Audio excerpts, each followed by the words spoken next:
Mesdames et messieurs les élus, alors effectivement nous vivons un contexte inédit de tensions budgétaires, environnementales et politiques et il est difficile de commenter le budget sans le replacer d'emblée dans ce contexte tendu.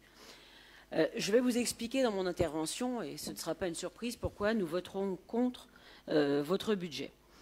Tout au long de l'année et de nos conseils municipaux, nous exprimons des divergences tant sur le fond et donc sur les choix politiques, que sur la forme et notamment la méthode. Le budget est la photographie de votre projet qui est différent du nôtre.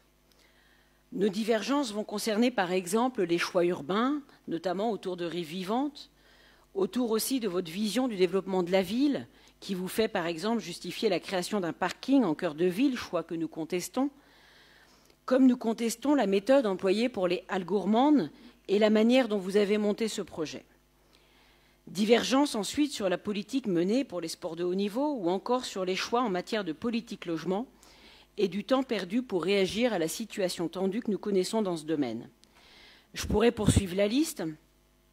Alors oui, nous ne partageons pas tous vos choix. Nous sommes pour autant en accord avec certains. Le renouvellement urbain, la rénovation des écoles, la médiathèque Toussaint, la hausse d'1 million pour le CCS, et parce que je l'attendais depuis longtemps, j'ai noté 250 000 € positionnés pour engager enfin des travaux à la halte de nuit, même si je pense que ça risque d'être insuffisant si on veut à la fois permettre un accueil digne et en même temps probablement l'agrandissement nécessaire. Je pense aussi à la nouvelle maison de quartier des Hauts-de-Saint-Aubin et à d'autres projets pour lesquels nous avons voté favorablement.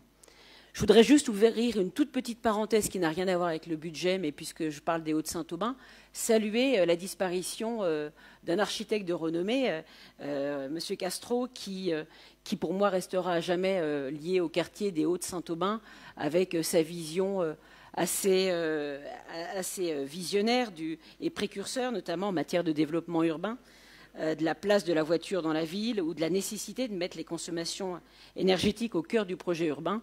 Et je crois qu'en tant qu'élu, j'ai beaucoup appris aussi lors des rencontres que nous avons pu avoir. Je ferme la parenthèse. Alors ce budget, qu'est-ce qu'on en retient? On en retient notamment l'effort conséquent demandé aux associations pour répondre à la crise. Alors oui, vous nous l'expliquez, pas n'importe lesquelles. Et je voudrais d'ailleurs saluer le fait que depuis le débat d'orientation budgétaire le mois dernier, vous avez fait légèrement marche arrière en revoyant vos critères, ce qui vous a conduit à réduire le nombre d'associations concernées. Parce que oui, la trésorerie n'est qu'une indication, mais il y a aussi le projet de développement de l'association. Donc la baisse a diminué, on passe d'une baisse de 1,3 million à 1,1 million. Mais que dirions-nous si demain l'État nous annonçait supprimer la dotation globale de fonctionnement aux collectivités qui ont eu la meilleure gestion? J'insiste sur ce point. Nous sommes favorables au fait de travailler avec les associations, mais en modifiant dès maintenant la méthode pour les associer au mieux à l'avenir et leur faire des propositions acceptables quant aux efforts à faire.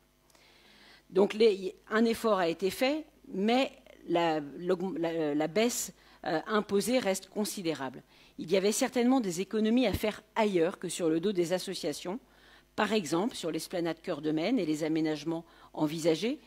Et je pense aussi, mais nous en reparlerons tout à l'heure, sur notre accompagnement à Terra Botanica.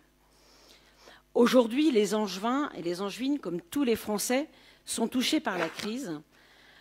Inflation inédite, hausse des coûts de l'énergie, hausse de l'alimentaire, qui frappe les budgets des familles et qui génère des inquiétudes quant à l'avenir qui commencent à se répercuter sur les habitudes de tout un chacun et sur notre consommation. Dans ce contexte, il est à craindre que la précarité déjà bien installée, avec un taux de pauvreté à plus de 20% dans notre ville, ne continue de progresser. En ce sens, je salue la hausse de la dotation au CCAS, mais on sait que cela risque d'être insuffisant et que les associations de solidarité, notamment celles qui assurent l'accompagnement des familles avec la distribution alimentaire, risquent très probablement de continuer de subir une hausse considérable de la fréquentation. Alors on parle bien sûr aussi ce soir des impôts, et je voudrais saluer le fait que nous n'augmentions pas les taux, Mais il faut prévenir le contribuable angevin que la taxe foncière va subir une augmentation de 7% décidée dans le cadre du projet de loi finances. Et pour de nombreux propriétaires qui peuvent être modestes, cette hausse viendra s'ajouter à cette longue liste d'augmentations.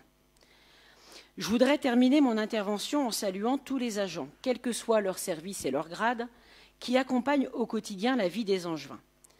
En matière de ressources humaines, il y a certes des avancées dans ce budget, certaines d'ailleurs sont surtout subies, mais à en voir la durée des mouvements sociaux et la convergence des syndicats, on constate en réalité qu'il y a aujourd'hui en interne un malaise inédit et le sentiment d'un dialogue social impossible. À cela s'ajoute la situation nationale et ce débat sur la réforme des retraites qui, certes, nous les éloigne du budget, mais qui s'ajoute au sentiment de mépris que ressentent tant de Français actuellement. Je suis particulièrement à l'aise, je l'ai dit tout à l'heure, pour dénoncer les violences qui se sont produites à Angers et qui sont intolérables, mais cela ne doit pas masquer le fait qu'une fois encore, plus de 10 000 Angevins se sont réunis dans les rues d'Angers. Merci, Madame Camara-Domini. Monsieur Regan, vous avez la parole.